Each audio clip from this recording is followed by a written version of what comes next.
ఈరోజు మనం నేర్చుకోబోతున్న అంశం దేవుని మేనిఫెస్టో. ఎలక్షన్స్ అనేటువంటివి దగ్గర పడ్డాయి. ఈ ఎలక్షన్ కోడ్ వచ్చినప్పుడు ప్రతి రాజకీయ పార్టీ ఒక మేనిఫెస్టో విడుదల చేస్తారంట. మేనిఫెస్టో అంటే ఏంటంటే, మా పార్టీ అధికారంలోకి వస్తే ఇదిగో ప్రజలకు ఈ విధమైనటువంటి పథకాలు మేము చేస్తాము, ప్రజలకు ఈ విధమైనటువంటి కార్యక్రమాలు మేము చేస్తాము అని వాగ్దానాలతో కూడిన హామీ పత్రం మేనిఫెస్టో. ప్రతి రాజకీయ పార్టీకి ఒక మేనిఫెస్టో ఉంటుంది. మేనిఫెస్టో విడుదల చేస్తారంటే ఆ మేనిఫెస్టోలో ఇదిగో ప్రజలకు మేము అధికారంలోకి వస్తే ఈ ఈ పథకాలు వారికి మేము తీసుకొని వస్తాం, రాష్ట్రాన్ని మేము బాగు చేస్తాం, లేకపోతే ఇదిగో ఈ యొక్క మన రాష్ట్రంలో ఉన్నటువంటి ప్రజలందరికీ కూడా ఈ యొక్క పథకాలు వర్తించేటట్లు మేము చేస్తాం అని ప్రతి రాజకీయ పార్టీ కూడా మేనిఫెస్టో విడుదల చేస్తారంట. ఆ మేనిఫెస్టో విడుదల చేసిన తర్వాత దానిని గురించి ప్రచారం చేస్తారండి. ఇదిగో మా ప్రభుత్వం అధికారంలోకి వస్తే ఇదిగో ఈ మేనిఫెస్టోలో ఉన్నటువంటి ఈ పథకాలన్నిటినీ మేము నెరవేరుస్తాం అని ఆ మేనిఫెస్టో గురించి వారు చెప్పటం అనేటువంటిది ప్రతి రాజకీయ పార్టీలో సహజం. భారతదేశంలో కానివ్వండి, ప్రపంచంలో కానివ్వండి, ప్రభుత్వాలు ఏర్పాటు చేయబడ్డాయి. ఈ ప్రభుత్వాల యొక్క కాల పరిమితి 5 సంవత్సరాలు, అలాగే కొన్ని దేశాల్లో 4 సంవత్సరాలు కాల పరిమితి ఉంటుందండి. ఈ కాల పరిమితి అయిపోయిన తర్వాత మరలా ఎన్నికలు జరుగుతాయి, ఎలక్షన్స్ జరుగుతాయి. ప్రజలు తమకు నచ్చినటువంటి నాయకుడిని మరి ఆ రాష్ట్రానికి లేదా దేశానికి మరి అధికారిగా ఎన్నుకోవడం అనేటువంటిది జరుగుతూ ఉంటుందండి. అయితే అసలు ఈ ప్రభుత్వాలు ఎలా స్థాపించబడ్డాయి, ఎప్పుడు స్థాపించబడ్డాయి అన్నటువంటి విషయాన్ని దేవుడు బైబిల్లో రాయించాడు. చాలా జాగ్రత్తగా మీరు ఈ విషయాలన్నీ కూడా తెలుసుకోవాలండి. అపోస్తలుడైన పౌలు కొలస్సీలకు రాసినటువంటి పత్రిక 1వ అధ్యాయం 15వ వచనం 16వ వచనాన్ని చదువుతామండి. ఆయన అదృశ్య దేవుని స్వరూపి అయి సర్వ సృష్టికి ఆది సంభూతుడై ఉన్నాడు.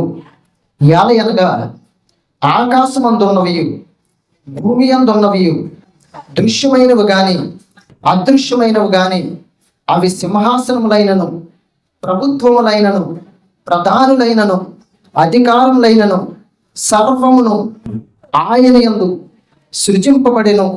సర్వమును ఆయన ద్వారాను ఆయనను బట్టి సృజింపబడెను. అసలు ప్రభుత్వాలు ఎప్పుడు స్థాపించబడ్డాయి? అది భారతదేశంలో కానివ్వండి, ప్రపంచంలో కానివ్వండి, భూమి మీద ప్రభుత్వాలు ఎప్పుడు స్టార్ట్ అయ్యాయి, ఎప్పుడు ప్రారంభించబడ్డాయి అన్నటువంటి విషయాన్ని దేవుడు బైబిల్లో నుంచి తెలియజేస్తూ ఉన్నాడండి.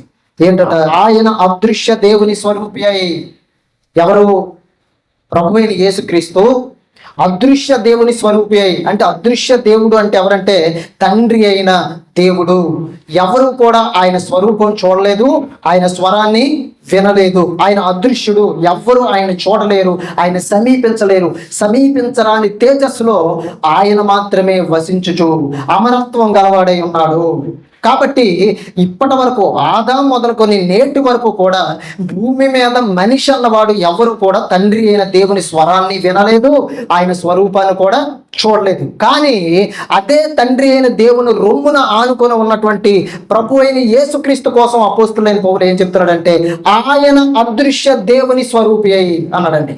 అంటే యేసుక్రీస్తు ఎవరి స్వరూపి? తండ్రి అయిన దేవుని స్వరూపం కలిగినటువంటి వాడు. సర్వ సృష్టికి ఆది సంభూతుడై ఉన్నాడు. అంటే ఈ సృష్టి పుట్టక మునుపు మొట్టమొదటగా ఉన్నటువంటి వ్యక్తి ఎవరనంటే తండ్రి దగ్గర యేసుక్రీస్తు ప్రభువారు. అందుకే యోహాను రాసిన సువార్తలో ఆది యందు వాక్యం ఉండెను, వాక్యము దేవుని యొద్ద ఉండెను, వాక్యము దేవుడై ఉండెను. కాబట్టి ప్రభువైన యేసుక్రీస్తు సర్వ సృష్టికి కూడా ఆది సంభూతుడు, అనగా మొదటగా ఆయనే ఉన్నాడు. సూర్యుడు లేక మునుపు ఆయన ఉన్నాడు, చంద్రుడు లేఖముని పైన ఉన్నాడు, ఆకాశం లేఖముని పైన ఉన్నాడు, పరలోకం లేఖముని పైన ఉన్నాడు, భూమి లేఖముని పైన ఉన్నాడు. భూమి మీద ఉన్నటువంటి ప్రకృతి జీవులు ఏది కూడా కలగక మునుపు ప్రభు అయిన యేసుక్రీస్తు ఆది సంభూతుడిగా, సర్వ సృష్టికి కూడా ఆది సంభూతుడిగా ఉన్నాడు. 16వ వచనాన్ని చూసినట్లయితే, యాలే అనగా ఆకాశమందున్నవియు భూమి అందున్నవియు అని చెప్పాడండి. ఆకాశమందున్నవియు అంటే ఆకాశంలో మనం చూసినట్లయితే శూన్యంలో వేలాడుతున్నటువంటి కొన్ని కోట్ల గెలాక్సీలు, నక్షత్రాలు ఉన్నాయి. సూర్యుడు ఉన్నాడు, మరి చంద్రుడు ఉన్నాడు, అలాగే గ్రహాలు ఉన్నాయి. ఇంకా ఆకాశంలో మనం చూసినట్లయితే మనకు తెలియని ఎన్నో అద్భుతమైనటువంటి వింతలు, విశేషాలు ఉన్నాయండి. ఆకాశమందున్నవి అనగా ఆకాశంలో దేవదూతలు ఉన్నారు, మరి 24 పెద్దలు ఉన్నారు. ఇంకా మనం చూసినట్లయితే మరి మనకు తెలియనివి ఎన్నో ఆకాశంలో ఉన్నాయి. భూమి అందున్నవి, భూమి మీద ఏమేమి ఉన్నాయండి? భూమి మీద పర్వతాలు ఉన్నాయి, కొండలు ఉన్నాయి, సముద్రాలు ఉన్నాయి, మరి అడవులు ఉన్నాయి, ఎడారులు ఉన్నాయి, సెలయేర్లు ఉన్నాయి, మరి జంతువులు ఉన్నాయి, మరి పక్షులు ఉన్నాయి, మనుషులు ఉన్నారు, ప్రాణులు ఉన్నాయి, పురుగులు ఉన్నాయి, పశువులు ఉన్నాయి, ఎన్నో ఉన్నాయి భూమి మీద. ఆకాశం అందున్నవి, భూమి అందున్నవి దృశ్యమైనవి కానీ అంటే నీ కంటితో నువ్వు చూడగలిగేటువంటివి కానీ, అదృశ్యమైనవి అంటే నీ కంటితో నువ్వు చూడలేనటువంటివి కూడా అవి సింహాసనములైనను. సింహాసనం అనేటువంటిది ఏంటంటే రాజులు లేదా అధికారులు కూర్చున్నటువంటి కుర్చీ సింహాసనం అంటే. అది మన ఒక్క భారతదేశంలోనే కాదు, ప్రపంచంలో ఉన్నటువంటి ఆయా దేశాలలో ఆయా రాజులు మరి సింహాసనం మీద కూర్చున్నటువంటి వారు చాలా మంది ఉన్నారు. ప్రభుత్వములైనను చూడండి, సింహాసనములైన ప్రభుత్వములైనను. ప్రభుత్వం అంటే ఏంటి? ప్రజల చేత, ప్రజల కొరకు, ప్రజల ద్వారా నిర్మితమైనటువంటిది. మరి ప్రజలు ఒక నాయకుడిని ఎన్నుకొని ఒక ప్రభుత్వాన్ని ఏర్పాటు చేసుకొని రాష్ట్రం ఎలా ఉండాలి, దేశం ఎలా ఉండాలి, ఆ దేశాన్ని లేదా రాష్ట్రాన్ని నడిపించినటువంటి ఒక నాయకుడు కావాలి. ఆ నాయకుడి మీద ఈ రాష్ట్రం అంతా కూడా ఆధారపడుతుంది, ఆ నాయకుడి మీద ఈ దేశం అంతా కూడా ఆధారపడుతుంది. ఆ వ్యక్తి అన్నిటినీ కూడా జాగ్రత్తగా చూసుకొని జాగ్రత్తగా నడిపించాలి. ప్రభుత్వములైనను, ప్రధానులైనను, అధికారములైనను, ప్రధానులైన అధికారములైన సర్వమును ఆయన యందు సృజింపబడెను. చూడండి, సింహాసనాలైనా, ప్రభుత్వాలైనా, అధికారాలైనా ఎవరి యందు సృష్టించబడ్డాయట? యేసుక్రీస్తునందు సృష్టించబడ్డాయి. అంటే భూమి మీద మనుషులు రాకమునిపే, భూమి మీద ఈ ప్రకృతి కలగక మునిపే ఈ ప్రభుత్వాలు కానివ్వండి, అధికారాలు కానివ్వండి, సింహాసనాలు కానివ్వండి, ఇవన్నీ కూడా యేసుక్రీస్తునందు ఆల్రెడీ సృజించబడిపోయాయి. ఆయా కాలాలు వచ్చేసరికి, ప్రభుత్వాలు ప్రారంభించబడినప్పుడు, సింహాసనాలు మరి రాజులు వచ్చేసరికి, సింహాసనాలు ఏర్పాటు చేయబడినప్పటికీ, అధికారం ఏర్పాటు చేయబడినప్పటికీ, అధికారాలు వచ్చేసరికి ఏం జరిగిందని అంటే దేవుడు చెప్తున్నాడు ఇక్కడ, అవన్నీ కూడా రాకమునుపు అవన్నీ కూడా ఎవరిలో ఉన్నాయంటే యేసుక్రీస్తునందు సృష్టించబడిపోయాయి. ఆయా కాలాలు వచ్చేసరికి అవి దేవుడు ఎవరికి నియమించాడో, దేవుడు ఎవరికి ఇవ్వాలనుకున్నాడో, దేవుడు ఎవరిని రాజుగా చేయాలనుకున్నాడో, దేవుడు ఎవరికి ఆ అధికారాన్ని ఇవ్వాలనుకున్నాడో, దేవుడు ఎవరికి ఆ ప్రభుత్వాన్ని స్థాపించాలనుకున్నాడో వారికి ముందుగానే నిర్ణయించేశాడు. వారు పుట్టక ముందే నిర్ణయించేశాడు. ఇప్పుడు మిమ్మల్ని ప్రశ్న అడుగుతాను, జాగ్రత్తగా చెప్పండి. గౌరవనీయులు చంద్రబాబు నాయుడు గారు ఉన్నారండి, మన మాజీ ముఖ్యమంత్రి. అలాగే జగన్మోహన్ రెడ్డి గారు ఉన్నారు. మరి వీళ్ళిద్దరూ కూడా స్కూల్ చదువుతున్న టైంలో నేను సీఎం అవుతాను అని వాళ్ళకి తెలుసా? వాళ్ళ స్కూల్ చదువుతున్న టైంలో అంటే 1వ క్లాసు, 2వ క్లాసు, 5వ క్లాసు, 10వ క్లాసు చదువుతున్నప్పుడు నేను సీఎం అవుతాను అని తెలుసా? తెలీదు. కానీ ఎవరికి తెలుసు అని అంటే ఆల్రెడీ ప్రభుత్వాలు ఆయన యందు సృష్టించబడిన యేసుక్రీస్తుకు తెలుసు. ఏ కాలానికి ఎవరు సీఎం కుర్చీలో కూర్చోవాలి, ఏ కాలానికి ఎవరు అధికారం కలిగి ఉండాలి, ఏ కాలానికి ఎవరు ప్రభుత్వాన్ని స్థాపించాలి అన్న సంగతి వీళ్ళు పుట్టక మునిపే ప్రభు అయిన యేసుక్రీస్తుకు తెలుసు.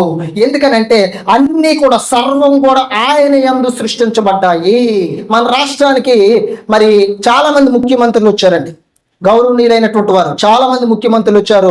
సీనియర్ ఎన్టీఆర్ గారు కానివ్వండి, వైఎస్ రాజశేఖర రెడ్డి గారు కానివ్వండి, అలాగే మరి కిరణ్ కుమార్ రెడ్డి గారు కానివ్వండి, మరి ఇంకా మనం రోషయ్య గారు కానివ్వండి, గౌరవనీయులు చంద్రబాబు నాయుడు గారు కానివ్వండి, అలాగే గౌరవనీయులు జగన్మోహన్ రెడ్డి గారు కానివ్వండి, వీళ్ళందరూ కూడా వచ్చారు అని అంటే దాని అర్థం ఏంటంటే ఆయా కాలాలలో ఆ ప్రభుత్వాలను దేవుడు వారికి అనుగ్రహించాడు.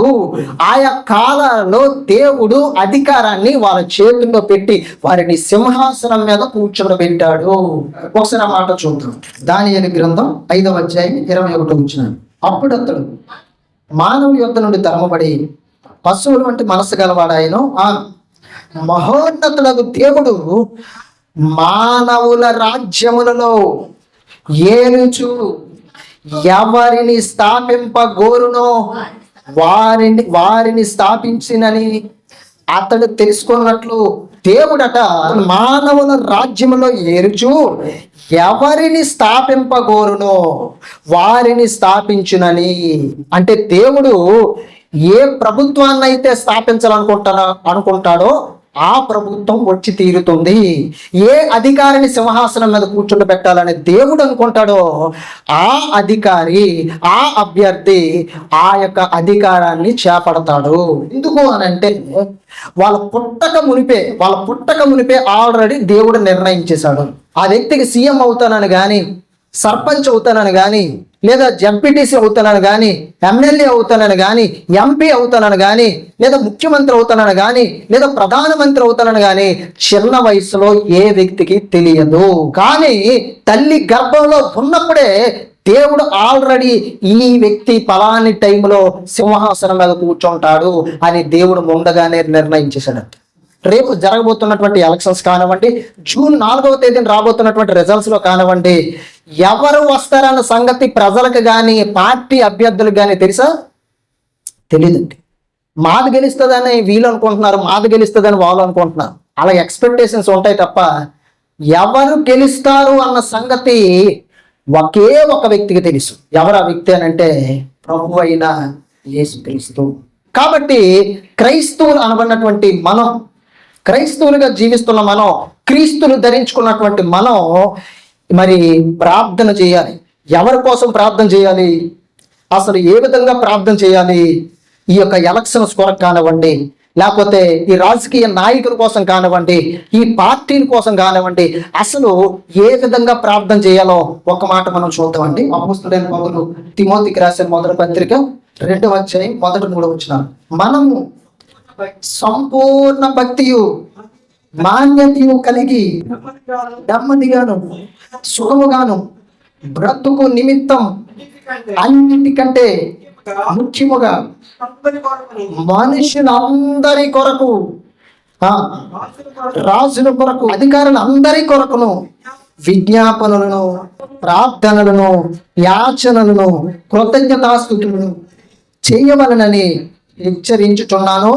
ఇది మంచిదియు మన రక్షకుడకు దేవుని దృష్టికి అనుకూలమై ఉన్నది. మనమట క్రైస్తవులు అట సంపూర్ణంగా భక్తి చేయాలన్నా, నెమ్మదిగా సుఖంగా ఉండాలన్నా, అన్నిటికంటే ముఖ్యముగా మనుషులందరి కోసం ప్రార్థన చేయాలి. మనుషులందరి కోసం ప్రార్థన చేయాలి. రాజుల కోసం ప్రార్థన చేయాలి. అధికారులందరి కొరకు ప్రార్థన, విజ్ఞాపనలు, కృతజ్ఞతాస్తుతులు, యాచనలు చేయాలి అని దేవుడు సెలవిస్తున్నాడండి. ఇప్పుడు మన రాష్ట్రంలో కూటమి, వైఎస్ఆర్సీపీ 2 పార్టీలు ఉన్నాయి. క్రైస్తవులు, హైందవులు, ముస్లిమ్స్, ఎవరైతే మిగిలినటువంటి మత శాఖల వారు ఉన్నారో వారందరూ కూడా ఈ 2 పార్టీల్లో కూడా ఉంటారు. ఇప్పుడు వైసీపీ లేదా వైఎస్ఆర్సీపీలో ఉన్న వాళ్ళందరూ కూడా ఓటు వేయడానికి వెళ్లే ముందు, లేదా ఓటు వేయడానికి ముందు, ఎన్నికల కోడ్ వచ్చిన తర్వాత నుంచి ప్రభువా మాకు సంబంధించిన నాయకుడిని గెలిపించు, ఆ వ్యక్తిని ముఖ్యమంత్రిగా చేసే అని ఉపవాస ప్రార్థనలు చేసినారంటే. అలాగే కూటమి, టీడీపీ, గ్లాసు, అలాగే కమలం, ఈ కూటమి ప్రభువా మా కూటమిని గెలిపించు అనే ప్రార్థన చేసే కూడా ఉన్నారు. దేవుడు ఇక్కడ ఏమని చెప్తున్నాడు అని అంటే, అధికారులు అందరి కొరకు ప్రార్థన చేయరు. క్రైస్తవుడా, నువ్వు చంద్రబాబు నాయుడు కోసం ప్రార్థన చేయాలి, జగన్మోహన్ రెడ్డి గారి కోసం కూడా ప్రార్థన చేయాలి. అందరి కోసం నువ్వు ప్రార్థన చేయాలి. ఓటు హక్కు అంటావా, అది నీ పర్సనల్, నువ్వు ఎవరికి వేసుకుంటావో నీ ఇష్టం అది. కానీ నువ్వు ప్రార్థన చేసినప్పుడు, ప్రభువా మా రాష్ట్రానికి ఒక మంచి నాయకుడిని మీరు ఆల్రెడీ ఎన్నిక చేసినందుకు నీకు స్తోత్రాలు. మంచి నాయకుని మీరు నిలవబెట్టండి. పేదలకు, ప్రజలందరికీ ఉపయోగపడే నాయకుడిని, అలాగే సువార్తకి, ప్రార్థనలకి, నీ కూడికలకి ఆటంకం లేనటువంటి మరి ఒక మంచి నాయకుడిని మా కొరకు నిలవబెట్టండి అని ప్రతి క్రైస్తవుడు చంద్రబాబు నాయుడు గారి కోసం ప్రార్థన చేయాలి, జగన్ గారి కోసం ప్రార్థన చేయాలి, అలాగే మరి మోదీ గారి కోసం ప్రార్థన చేయాలి, మరి కళ్యాణ్ గారి కోసం ప్రార్థన చేయాలి. అందరి కోసం ప్రార్థన చేయాలండి. క్రైస్తవుడిగా నీ బాధ్యత అది. అంతే తప్ప నేను తెలుగుదేశం అండి, నేను చంద్రబాబు నాయుడు కోసమే ప్రార్థన చేస్తానంటే నువ్వు నరకానికి పోతావు. నేను వైసీపీ అండి, నేను జగన్మోహన్ రెడ్డి గారి కోసమే ప్రార్థన చేస్తానంటే నువ్వు నరకానికి పోతావు. నేను బీజేపీ అండి, నేను మోదీ గారి కోసమే ప్రార్థన చేస్తానంటే నువ్వు నరకానికి పోతావు. అర్థమవుతుందా? కాబట్టి ఒక క్రైస్తవుడు నువ్వు ఎలాగుండాలంటే అందరి కోసం ప్రార్థన చేయాలి. గ్రామ స్థాయి మొదలుకొని రాష్ట్ర స్థాయి వరకు, రాష్ట్ర స్థాయి మొదలుకొని దేశ స్థాయి వరకు కూడా నీలో భేదాభిప్రాయాలు కానీ, వ్యతిరేక స్వభావాలు కానీ నీలో ఉండకూడదు. ఓ క్రైస్తవుడా, క్రైస్తవురా, నువ్వు ఓటు వేసినంత మాత్రం ఒక వ్యక్తి గెలుస్తాడు అనుకోకు. దేవుడు ఆల్రెడీ ఒక వ్యక్తిని నిర్ణయించేశాడు. అది ఎవరన్నది ఆయనకే తెలుసు, మనుషులు ఎవరికి తెలియదు. నీకు తెలియదు, నాకు తెలియదు, ఎవరికి తెలియదు. కాబట్టి నువ్వు మోకరించి ప్రార్థన చేసేటప్పుడు, అందరి కోసం నువ్వు ప్రార్థన చేసినప్పుడే నువ్వు నిజమైన క్రైస్తవుడివి, క్రైస్తవురాలు. నీ ప్రార్థన దేవుడు వింటాడు. లేకపోతే ఏ ఒక్క పార్టీకో, నీకు అభిమానమైన పార్టీ, నీకు ఇష్టమైన పార్టీ కోసం నువ్వు ప్రార్థన చేస్తే నీ ప్రార్థనను దేవుడు వినడు. ఆ ప్రార్థనలు దేవుని సన్నిధికి చేరవు. కాబట్టి నువ్వు ఎప్పుడు ప్రార్థన చేసినా ఇక మీదట అందరి అధికారులందరి కోసం ప్రార్థన చేయాలి. ఇంకొక విషయం ఏంటంటే, క్రైస్తవుడిగా నువ్వు ఎలా ఉండాలి అని అంటే, నువ్వు ఏ పార్టీకి సంబంధించినా, ఏ పార్టీకి నువ్వు ఓటు వేసుకున్నా అది నీ పర్సనల్ కనుక, నీకు వ్యతిరేకమైనటువంటి పార్టీ వారి ఎడల నీ మనసులో వ్యతిరేక భావాలు, నీ నోటి వెంబడి దుర్భాషలు, నీ తలంపుల్లో వేరే ఆలోచనలు నువ్వు రానివ్వకూడదు. పగలు, ప్రతీకారాలు, కొట్టుకోవడం, కోపం పెంచుకోవడం, ఇవన్నీ మీరు క్రైస్తవులుగా చేశారంటే మళ్ళీ చెబుతున్నానండి, ఒక్కరు కూడా పరలోకానికి వెళ్ళరు. మీ భక్తి వ్యర్థం, మీరు దేవుని ఆరాధించడం వ్యర్థం. అసలు దేవుని పిల్లలుగా క్రీస్తుని ధరించుకున్నారన్న పేరు జీవించుచున్నామన్న పేరుగానే మిగిలిపోతే నువ్వు మృతుడిగా, మృతురాలుగా నువ్వు మారిపోతావన్న సంగతిని మీరు అర్థం చేసుకోండి. అందరూ మనకు సమానమే. వైసీపీ మనకు ఒకటే, టీడీపీ మనకు ఒకటే, బీజేపీ మనకు ఒకటే, జనసేన మన పార్టీ కూడా ఒకటే. అన్నీ మనకు సమానమేనండి. అందరినీ మనం ప్రేమించాలి, అందరి కోసం మనం ప్రార్థన చేయాలి. ఎందుకనంటే అది నీ ప్రభువు చెప్పాడు. అయితే ఇప్పుడు అసలు విషయంలోకి వద్దామండి. ఒక పార్టీ ఎన్నికలు కూడా వచ్చిన తర్వాత మేనిఫెస్టో రిలీజ్ చేస్తారు. ఇదిగో ఈ మా పార్టీ అధికారంలోకి వస్తే ఈ పథకాలు మీకు ఇస్తామని చెప్పి హామీలు ఇస్తారు, వాగ్దానాలు చేస్తారు. అందులో కొన్ని జరగవచ్చు, జరగకపోవచ్చు, కొన్ని చెయ్యొచ్చు, చేయకపోవచ్చు. కానీ దేవుడు ఇచ్చిన మేనిఫెస్టోలో మాత్రం ఆయన ఇచ్చిన మేనిఫెస్టోలో ప్రతిదీ నెరవేరుతుంది. ప్రతిదీ 100% పూర్తిగా జరుగుతుంది. అది దేవుని మేనిఫెస్టో. ఇంతకీ అసలు దేవుడు ఏ విధమైన మేనిఫెస్టో ఇచ్చాడు? అసలు దేవుని మేనిఫెస్టో కోసం ఎంతమందికి తెలుసు? దేవుని మేనిఫెస్టో గురించి ఎంతమంది విన్నారు? దేవుని మేనిఫెస్టో కోసం ఎంతమంది తెలుసుకున్నారు? దేవుని మేనిఫెస్టో కోసం ఎంతమంది ప్రకటించగలిగారు ఇతరులకి? కాబట్టి ఈ విషయాన్ని ఒకసారి చూద్దామండి. మొదటగా దేవుని మేనిఫెస్టోలో ఉన్న ఒక విషయాన్ని చూద్దామండి. యోహాను రాసిన సువార్త 3వ అధ్యాయం 16వ వచనం. దేవుడు లోకమును ఎంతో ప్రేమించెను, కాగా ఆయన తన అద్వితీయ కుమారుడిగా పుట్టిన వానియందు విశ్వాసముంచు ప్రతి వాడు నశింపక నిత్య జీవం పొందినట్లు ఆయనను అనుగ్రహించెను. చూడండి, దేవుని మేనిఫెస్టోలో దేవుడిచ్చిన మొట్టమొదటి వాగ్దానం ఏంటో తెలుసా? దేవుడి లోకాన్ని ఎంతో ప్రేమించాడు, కాగా తన అద్వితీయ కుమారుడిగా పుట్టిన వానియందు విశ్వాసం ఉంచు ప్రతి వాడు నశింపక నిత్య జీవం పొందుకుంటాడు. చూడండి, దేవుడట లోకాన్ని ఎంతో ప్రేమించాడట, తన కుమారుడైన యేసుక్రీస్తుని లోకానికి పంపించాడట. ఎవరైతే యేసుక్రీస్తు నామమందు విశ్వాసం ఉంచుతారో వారు నశించిపోకుండా నిత్య జీవం పొందుకుంటారు. దేవుని మేనిఫెస్టో మొట్టమొదటి పథకం. మనుషులు ఎవరు ఇవ్వలేరు ఇవి, మనుషులు ఎవరు చేయలేరు ఇవి. దేవుని కుమారుడైన యేసుక్రీస్తు నామమందు నువ్వు విశ్వాసం ఉంచితే నువ్వు నశించిపోకుండా నిత్య జీవాన్ని పొందుకుంటావు అన్నది మొదటి వాగ్దానం, మొదటి హామీ. ఇంకొక రెండో విషయాన్ని చూద్దామండి. అపోస్తలుల కార్యాలు 2వ అధ్యాయం 37-38 వచనాలు చదువుతాం.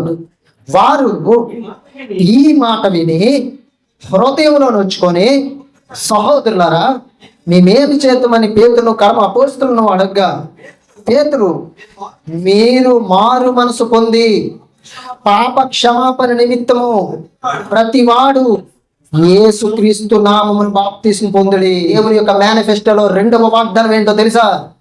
నువ్వు మారు మనసు పొందితే, నీ పాపాలను దేవుని ముందు ఒప్పుకుంటే, తండ్రి కుమార పరిశుద్ధాత్మ నామంలో నువ్వు బాప్తిస్మం తీసుకుంటే, దేవుని మేనిఫెస్టోలో ఉన్నటువంటి వాగ్దానం ఏంటో తెలుసా? నువ్వు ఎంత ఘోర పాపివైనా సరే నీ పాపాలన్నీ కూడా దేవుడు క్షమించి కడిగి నిన్ను పరిశుద్ధపరుస్తాడు. ఎంత ఘోరమైనటువంటి వ్యక్తివైనా సరే నువ్వు మారు మనసు పొందితే చాలు, నీ పాపాన్ని క్రీస్తు ముందు ఒప్పుకుంటే చాలు, నువ్వు ఆయన నామంలో బాప్తిసం తీసుకుంటే చాలు, ఏం చేస్తాడంటే పాప క్షమాపణ ఉంది. యేసుక్రీస్తునందు నీకు పాప క్షమాపణ ఉంది. దేవుని మేనిఫెస్టోలో 2వ వాగ్దానం అండి. నీ పాపాలన్నీ కూడా ఆయన కుమారుడైన యేసుక్రీస్తు రక్తం చేత కడిగేస్తాడు. నువ్వెంత ఘోర పాపమైనా సరే, నువ్వెంత ఘోర పాపమైనా యేసుక్రీస్తునందు నీకేం కలుగుతుందంటే పాప క్షమాపణ కలుగుతుంది. అప్పుడు మీరు పరిశుద్ధాత్మ అనే వరం పొందుదురు.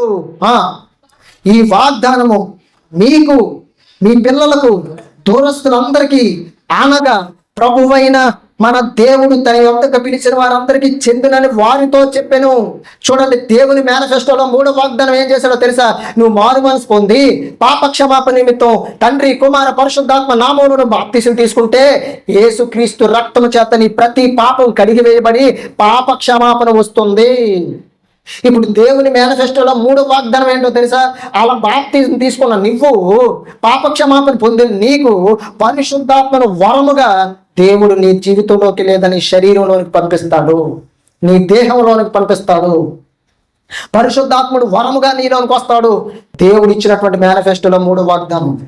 ఇంకొక మాట కూడా చూద్దాం. మార్కు రాసిన సువార్త 16వ అధ్యాయం 16వ వచనం. నమ్మి బాప్తిసం పొందినవాడు రక్షింపబడతాడు. చూడండి, దేవుని మేనిఫెస్టోలో 4వ వాగ్దానం ఏంటో తెలుసా? నువ్వు యేసుక్రీస్తు ప్రభువు అని నమ్మి నీ నోటితో ఒప్పుకొని దేవుడు యేసుక్రీస్తుని మృతుల్లో నుండి తిరిగి బ్రతికించాడని నీ హృదయంలో నమ్మి బాప్తిసం తీసుకున్నవాడు ఏం చేస్తాడో తెలుసా?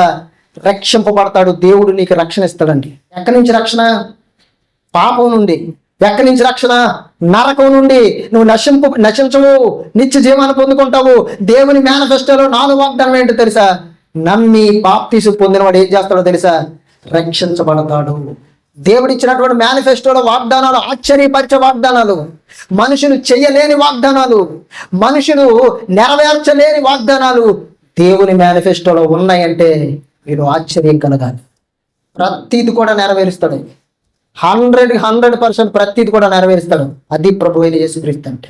ఇంకొకటి చూద్దాం. యోహాను రాసిన సువార్త 14వ అధ్యాయం 2-3 వచనాలు.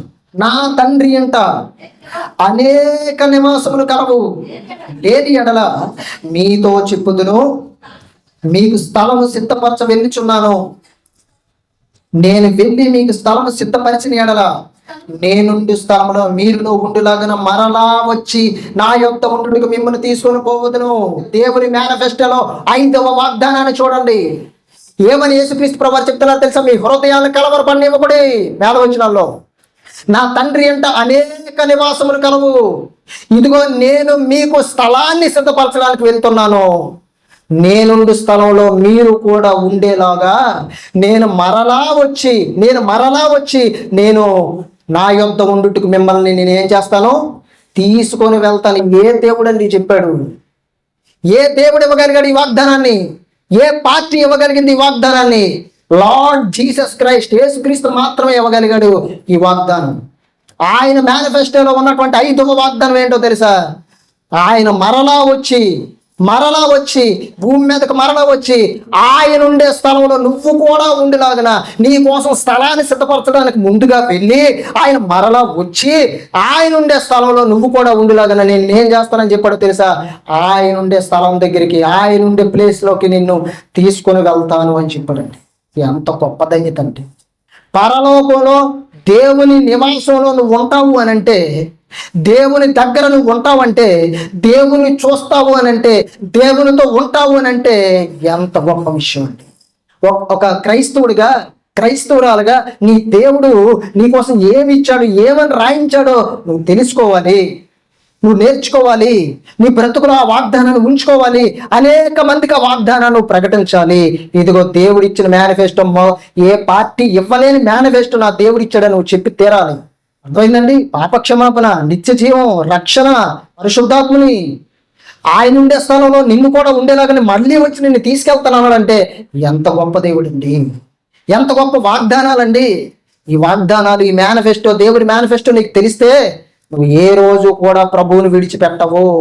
అండ్ ఒక ఉదాహరణ చెప్తే చూడు. ఒక పార్టీలో ఒక ఎమ్మెల్యే గారికి టికెట్ ఇచ్చారు అనుకోండి, ఇంకొక ఎమ్మెల్యే గారికి టికెట్ ఇవ్వలేదు అనుకో, ఆ పార్టీలో 10 సంవత్సరాల నుంచి ఉన్నా ఏం చేస్తారో తెలుసా? టికెట్ ఇవ్వకపోతే పక్క పార్టీలోకి జంప్ అయిపోతారు. అది రాజకీయం అంటే. మీరు అర్థం చేసుకోవాలి. అంటే వాళ్ళు కేవలం చూసేది అధికారాన్ని, ధనాన్ని మాత్రమేనండి.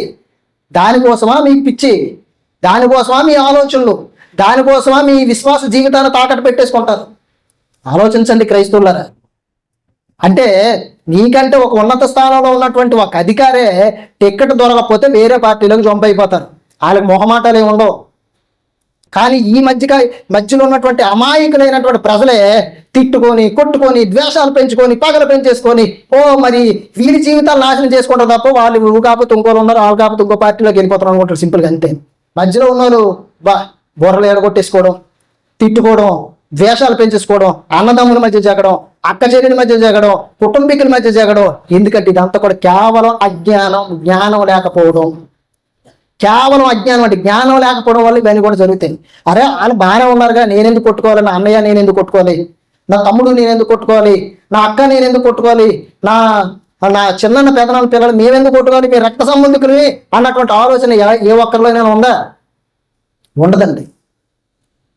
అదో పిచ్చిలోనికి, ఆ ట్రాన్స్లోనికి వెళ్ళిపోయి ఆ నెల రోజులు 2 నెలలు ఏం చేస్తారో మనుషులకి ఎవరికి అర్థం కాదండి.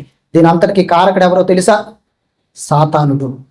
మనుషుల మధ్యలో సమాధానం లేకుండా, మనుషుల మధ్యలో ప్రేమ లేకుండా, మనుషుల మధ్యలో ఆప్యాయతలు లేకుండా, మనుషుల మధ్యలో అనురాగాలు లేకుండా, మనుషుల మధ్యలో విభేదాలు కలిగించి పార్టీల మధ్యకి తీసుకొచ్చి మనుషుల మధ్యలో ద్వేషాలు పెంచేసి, పగలు పెంచేసి, అసూయలు పెంచేసి, కలహాలు పెంచేసి నిన్ను, నీ అన్నయ్యని, నిన్ను, నీ అక్కని, నిన్ను, నీ సహోదరుని, నీ కుటుంబీకుల్ని దూరపరిచే పరిస్థితుల్లోకి తీసుకొని వెళ్ళిపోతున్నాయండి.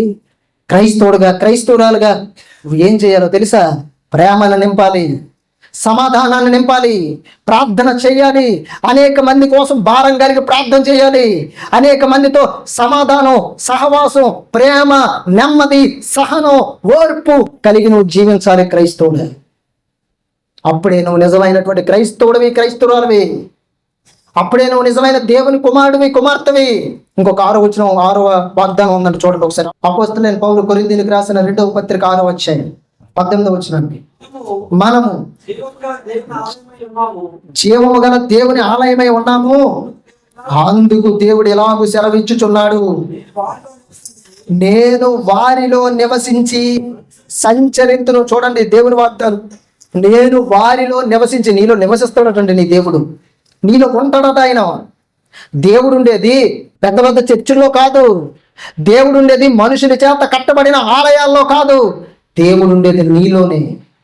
నీ శరీరమే దేవుడికి ఆలయం, నీ శరీరమే దేవుడికి మందిరం, నీలోనే ఆయన నివసిస్తాను అంటున్నాడు. చూడండి ప్రభువు చెప్తున్నాడు. ఆయన ఇచ్చినటువంటి వాగ్దానాల్లో 6వ వాగ్దానాన్ని మనం చూస్తే, ఇదిగో నేను మీలో నివసించి సంచరిస్తాను, నేను వారి దేవుడిని ఎందును, వారు నాకు ప్రజల ఎందురు. నేను వారి దేవుణ్ణి, నా ప్రజల వాళ్ళు నా సొత్తు. వారు నాకు ఎలాగున్నారంటే, చీకట్లో నుండి ఆశ్చర్యకరమైన తన వెలుగులోనికి పిలిచిన వారిని గుణాతిశయాన్ని ప్రచురించే నిమిత్తము రాజులైన యాజక సమూహం, నా పిల్లలు రాజులు అని దేవుడు చెప్పుకుంటున్నాడు. నా పిల్లలు రాజులైన యాజక సమూహం, నాకు సొత్తైన ప్రజలు, నా పిల్లలు పరిశుద్ధులు, వారందరూ నాకు చెందినటువంటి వారే అని దేవుడు చెప్పుకుంటున్నాడండి. 6వ వాగ్దానం. కావున మీరు వారి మధ్య నుండి బయలుదేరని ప్రత్యేకంగా ఉండి అపవిత్రమైన దాన్ని ముట్టకడని ప్రభువు చెప్పుచున్నాడు. మరియు నేను మిమ్మల్ని చేర్చుకుందును, మీకు తండ్రినై ఉందును, మీరు నాకు కుమారులను కుమార్తెలనై ఉందరని సర్వశక్తి గల ప్రభువు చెప్పుచున్నాడు. దేవుడు ఏం చెప్తున్నాడో తెలుసా? నేను మీలో ఉంటానమ్మా, నేను మీలో సంచరిస్తాను, నేను మీకు దేవుండై ఉంటాను, మీరు నాకు ప్రజలై ఉంటారు, నేను మీకు తండ్రిగా ఉంటాను, మీరందరూ నాకు కుమారులుగా కుమార్తెలుగా ఉంటారు. దేవుని మేనిఫెస్టోలో 6 వాగ్దానం అంటే మీరు నాకు పిల్లలని చెప్తున్నాడు దేవుడు, నువ్వు నాకు కొడుకు అని చెప్తున్నాడు, నువ్వు నాకు కూతురు అని చెప్తున్నాడు, నువ్వు నాకు కుమారుడు అని చెప్తున్నాడు, నువ్వు నాకు కుమార్తె అని చెప్తున్నాడు, మీరు నాకు పిల్లలు, నేను మీతో ఉంటాను, నేను మీలో సంచరిస్తాను, నేను మీలో నివసిస్తాను అని దేవుడు వాగ్దానం చేస్తున్నాడండి. ఆయన మేనిఫెస్టోలో 6 వాగ్దానం అండి. ఇంకా మనం చూసినట్లయితే పేతురు రాసిన మొదటి పత్రిక 3వ అధ్యాయం 9వ వచనం, ఆశీర్వాదమునకు వారసులవుటకు మీరు పిలవబడితిరి గనుక కీడుకు ప్రతి కీడైనను దోషణకు ప్రతి దోషణ అయినను చెయ్యక దీవించండి. దేవుని మేనిఫెస్టోలో 7వ వాగ్దానం ఏంటో తెలుసా? ఆశీర్వాదములకు వారసులుగా ఉండడానికి దేవుడు మిమ్మల్ని ఏం చేసుకున్నాడు? పిలుచుకున్నాడు. ఎక్కడి నుంచి పిలుచుకున్నాడు? చీకటిలో నుండి, పాపంలో నుండి, అపవిత్రతలో నుండి, లోకంలో నుండి దేవుడు మిమ్మల్ని ఏం చేశాడంటే పిలుచుకున్నాడు. రా నా కుమారుడే, రా నా కుమార్తె, నువ్వు ఉండవలసింది చీకట్లో కాదు, నువ్వు బ్రతకవలసింది పాపంలో కాదు, నువ్వు జీవించవలసింది అపవిత్రతలో కాదు, ఇదిగో నువ్వు వెలుగులో జీవించాలి, నిత్యత్వంలో జీవించాలి, నువ్వు మరి వెలుగు సంబంధమై ఉండాలి అని దేవుడట నేను పిలుచుకొని దేనికి వారసుడిగా వారసురాలుగా ఉండడానికి దేవుడు నేను పిలుచుకున్నాడో తెలుసా? ఆశీర్వాదమునకు వారసుడిగా దేవుడు నేను పిలుచుకున్నాడంటే, ఆశీర్వాదమునకు వారసురాలుగా దేవుడు నేను పిలుచుకున్నాడంటే. దేవుని మేనిఫెస్టోలో 7వ వాగ్దానం అండి, ఇదిగో రా ఆశీర్వాదానికి నేను వారసుని చేస్తాను, రా ఆశీర్వాదానికి నేను వారసురాలని చేస్తానని దేవుడు తన మేనిఫెస్టోలో 7వ వాగ్దానం చేశాడండి. ఎంత గొప్ప వాగ్దానాలు చేశాడండి దేవుడు, ఎంత ఉన్నతమైన వాగ్దానాలు చేశాడండి. ఈ విషయం మన రాష్ట్రంలో ఉన్న క్రైస్తవులు ఎవరికైనా తెలుసండి? ఈ విషయం మన దేశంలో ఉన్న క్రైస్తవులు ఎవరికైనా తెలుసా? తెలియదండి, తెలీదు. అందుకేనండి వారి జీవితంలో చిన్న శ్రమ వచ్చినప్పుడు, దుఃఖం వచ్చినప్పుడు, కష్టం వచ్చినప్పుడు, వేదన కలిగినప్పుడు, శ్రమ కలిగినప్పుడు దేవుని మేనిఫెస్టోలో ఉన్నాయో, దేవుని మేనిఫెస్టోలో ఏ వాగ్దానం చేశాడో తెలియక విశ్వాసాన్ని కోల్పోయి, ప్రార్థన జీవితాన్ని కోల్పోయి, వాక్యానికి దూరం అయిపోయి, ప్రభువుకు దూరం అయిపోయి, సంఘానికి సహవాసానికి దూరం అయిపోయి లోకానుసారంగా జీవించే జీవితాలు ఎన్నో ఉన్నాయంటే. కాబట్టి దేవుని మేనిఫెస్టోలో 7వ వాగ్దానం ఏంటో తెలుసా? నిన్ను ఆశీర్వాదానికి వారసుడిగా దేవుడు నియమిస్తున్నాం. ఆశీర్వాదానికి వారసుడు నువ్వు.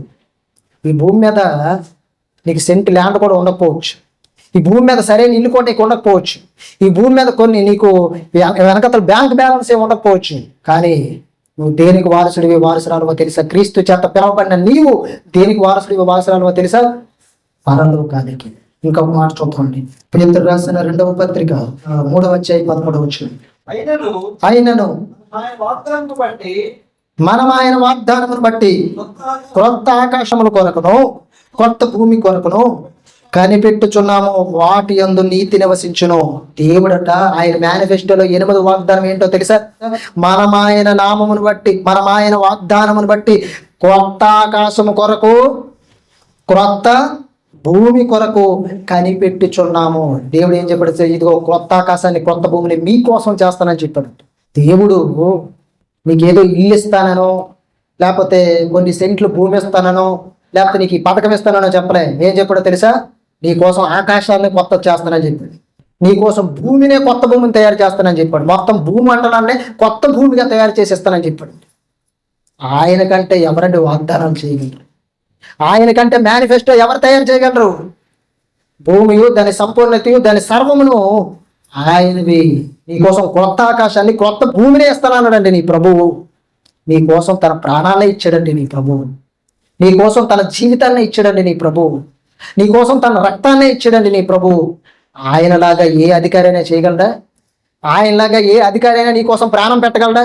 ఆయనలాగా ఏ అధికారి అయినా నీ కోసం రక్తం చిందించగలడా? ఆయనలాగే ఏ అధికారం అయినా నీకు నిత్య జీవాన్ని ఇవ్వగలడా? ఇవ్వలేరండి. యేసుక్రీస్తు యొక్క వాగ్దానాలు అంత గొప్పవి, ఆయన మేనిఫెస్టోలో ఉన్న వాగ్దానాలు అంత గొప్పవి. అన్ని వాగ్దానాలు నీకు ఉండగా, అంత మేనిఫెస్టో నీకు ఉండగా ఈ చిన్న చిన్న వాగ్దానాల కోసం ఎందుకంటే మీలో మీరు ద్వేషాలు పెంచుకుంటున్నారు. ప్రేమ కలిగి జీవించండి. దేవుని వాక్యాన్ని హృదయంలో కలిగి జీవించండి. సమాధానం కలిగి ఉండండి. మీ పొరుగు వారితో స్నేహం కలిగి ఉండండి. ప్రార్థన చేయండి. మనుషులందరి కోసం ప్రార్థన చేయండి. అధికారులు అందరి కోసం ప్రార్థన చేయండి. ప్రతి ప్రభుత్వం కోసం ప్రార్థన చేయండి. ప్రభుత్వాన్ని స్థాపించేది నువ్వు కాదు, దేవుడు అన్న సంగతిని గుర్తుపెట్టుకోండి. దేవుని వాగ్దానాల కన్నా వాగ్దానం చేసిన మగాడు మనగాడు ఎవరు లేరు. దేవుని వాగ్దానాలు అంత గొప్పవి. ఆ వాగ్దానాన్ని నీకు ఉండగా ఈ చిన్న చిన్న వాగ్దానాల కోసం నువ్వెందుకు కొట్టి చచ్చిపోతున్నావు? ప్రేమగా ఉండండి, ప్రార్థన చేయండి, సహవాసం కలిగి ఉండండి. ఓటు అనేది నీకు పర్సనల్, వ్యక్తిగతంగా ఎవరికి వేసుకుంటే వాళ్ళకి వేసుకో. కానీ ప్రార్థన మాత్రం అందరి కోసం నువ్వు చేయాలి. అన్ని పార్టీల కోసం నువ్వు చేయాలి. అందరినీ ప్రేమించాలి. అన్ని పార్టీలను అభిమానించాలి. అందరి మనుషుల్ని అభిమానించాలి. ఎవరి మీద ద్వేషం, పగ కలిగి ఉండకూడదు. నేను చాలామంది క్రైస్తవులు మన రాష్ట్రంలో ఏదైనా పాంప్లెట్ మీద లేదా ఏదైనా దేని మీద అయినా చంద్రబాబు నాయుడు గారి ఫోటో కనిపించింది అనుకో, వెంటనే ఇలా తీసి పక్కన వేసేస్తారు. జగన్ గారి ఫోటో కనిపించింది అనుకో, ఈ వ్యక్తి వెంటనే ఇలా తీసి పక్కన వేసేస్తారు. నువ్వు క్రైస్తవుడు అని ఎందుకు చెప్పుకుంటున్నావు? నువ్వు క్రైస్తవురాలు అని ఎందుకు పేరు పెట్టుకున్నావు? ఆ వ్యక్తి నీకు శత్రువా? చంద్రబాబు నాయుడు గారు నీకు శత్రువా? జగన్ గారు నీకు శత్రువా? కాదు. ఎందుకు నీలో ద్వేషం కలుగుతుంది? ఒక వ్యక్తి ఫోటో చూడగానే నీలో ఎందుకు ద్వేషం కలుగుతుంది? నువ్వు క్రైస్తవుడు అని ఎందుకు పేరు పెట్టుకున్నావు? ఆ మాత్రం దానికి నువ్వు ప్రేమ కలిగి జీవించాలి. ప్రేమ కలిగి జీవించాలి. యేసుక్రీస్తుని సిలువేసినప్పుడు నువ్వు దేవుని కుమారుడైతే కిందకి దిగిరా అంటే యేసుక్రీస్తు ఏమన్నారో తెలుసా? తండ్రి, వీరు ఏం చేయించున్నారో వీరు ఎరిగిన కనుక వీరిని క్షమించాలండి. ఆయన మనస్సు ఏమాత్రమే నీలో ఉంది. ఆయన ఆలోచన ఏమాత్రం నీలో ఉన్నాయి. వద్దండి. దేవుడు అందుకే ఒక మాట చెప్పాడు. చివరిగా మాట చూసి మనం ముగించుకుందాం అండి. యోహాను రాసిన మొదటి పత్రిక 2వ అధ్యాయం 9వ వచనం. వెలుగులో ఉన్నానని చెప్పుకొనుచు సహోదరుని ద్వేషించువాడు ఎప్పటి వరకు చీకట్లో ఉన్నాడు. నేను క్రైస్తవునండి, బాప్తిసం తీసుకున్నానండి, నేనేమో క్రీస్తు రక్తం చేత కడగబడ్డానండి, నేను సంఘానికి వెళ్తానండి, ప్రార్థన చేస్తానండి, నేనేమో దశంభాగం ఇస్తానండి, మరి నేను దేవుని పిల్లనండి, దేవుని కుమారుని, దేవుని కుమార్తెనని నువ్వు చెప్పుకుంటూ నీ సహోదరుని కానీ, నీ పక్కింటోడిని, నీకు వ్యతిరేకమైన పార్టీ వాడిని, ఏమండి టీడీపీ అయితే వైసీపీని, వైసీపీ అయితే టీడీపీని మీరు ద్వేషించుకోవడం మొదలు పెట్టుకున్నారు అనుకోండి, నువ్వు ఎక్కడున్నావో తెలుసా? చీకటిలో అనగా నువ్వు నరకానికి చాలా దగ్గరలో ఉన్నావని సంగతి గుర్తుపెట్టు. దేవుని మేనిఫెస్టో కంటే మేనిఫెస్టో ఉండదు. అంత గొప్పది దేవుని మేనిఫెస్టో. అందరి కోసం ప్రార్థన చేయాలని చెప్పాడు. రాజుల కొరకు, అధికారులు అందరి కొరకు, మనుషులందరి కోసం ప్రార్థన చేయాలి. నీకు ఎవరి మీద అయితే అభిమానం ఉంటుందో వారికి నువ్వు పర్సనల్గా ఓటేసుకో. నేను ఎవ్వరూ వద్దనరు, నేను ఎవరు కాదనరు. అది నీ ఇష్టం, నీ వ్యక్తిగతం, నీకు పర్సనల్. కానీ అందరి కోసం నువ్వు ప్రార్థన చేయాలి. ఒక క్రైస్తవుడే, ప్రభువా మా రాష్ట్రానికి ఒక మంచి నాయకుని మీరు ఎన్నుకున్నారు, మీరు నిలవబెట్టండి అని నువ్వు ప్రార్థన చేసి దేవుడికి అప్పచెప్పారు. అని నీ మనసులో అభిమానించే వ్యక్తి కోసం నువ్వు ప్రార్థన చేస్తే, చెప్పాను కదా ఫస్ట్, దేవుడి నీ ప్రార్థన ఆలకించడు. అలా ప్రార్థన చేస్తే నువ్వు ఇంకా చీకటిలోనే ఉండి ప్రార్థన చేస్తున్నావు, నువ్వు వెలుగులో ఉండి ప్రార్థన చేయటం లేదు. కాబట్టి ఈ విషయాలన్నీ కూడా మీరు అర్థం చేసుకోవాలి, ఈ విషయాలన్నీ కూడా మీరు నేర్చుకోవాలి. అర్థమైందండి? కాబట్టి ఈ విషయాలన్నీ కూడా మీ హృదయంలో భద్రపరచుకోవాలి. ప్రభువా వచ్చే రాకంలో మేము సంఘం ఎంతపడే స్థితిలో ఉండడానికి సహాయం చేయమని దేవుడి సన్నిధిలో నువ్వు ప్రార్థన చేయాలి. అప్పుడు నువ్వు క్రైస్తవుడు. ఎవ్వరు ఒకరినొకరు ద్వేషించుకోవడం కానీ, తిట్టుకోవడం కానీ, పగలు పెంచుకోవడం కానీ, కొట్టుకునే పరిస్థితి కానీ మీలో రానివ్వకండి, రాకూడదు. అలా వచ్చిందంటే మీరు చీకటిలో ఉన్నారని అర్థం. ఇద్దరికి చెప్తున్నాను, వైసీపీ అండ్ టీడీపీ, జనసేన, మొత్తం 3 కలిపి చెప్తున్నాను. కాబట్టి అలాంటి ద్వేషాలు, పగలు మనకి ఉండకూడదు. మన క్రైస్తవులవి, దేవుని పిల్లలమ్మ. సమాధానం, ప్రేమ మనలో కనిపించాలి తప్ప మనలో అలాంటి విభిన్న వ్యతిరేకమైన ఆలోచనలు, తలంపులు, మాటలు మనలో రానకూడదు. వచ్చిందంటే నీకు నువ్వే అర్థం చేసుకో. పక్కడు వచ్చి నీకు చెప్పండి, నేను చీకట్లో ఉన్నాను, నరకానికి దగ్గరలో ఉన్నానని అర్థం చేసుకో.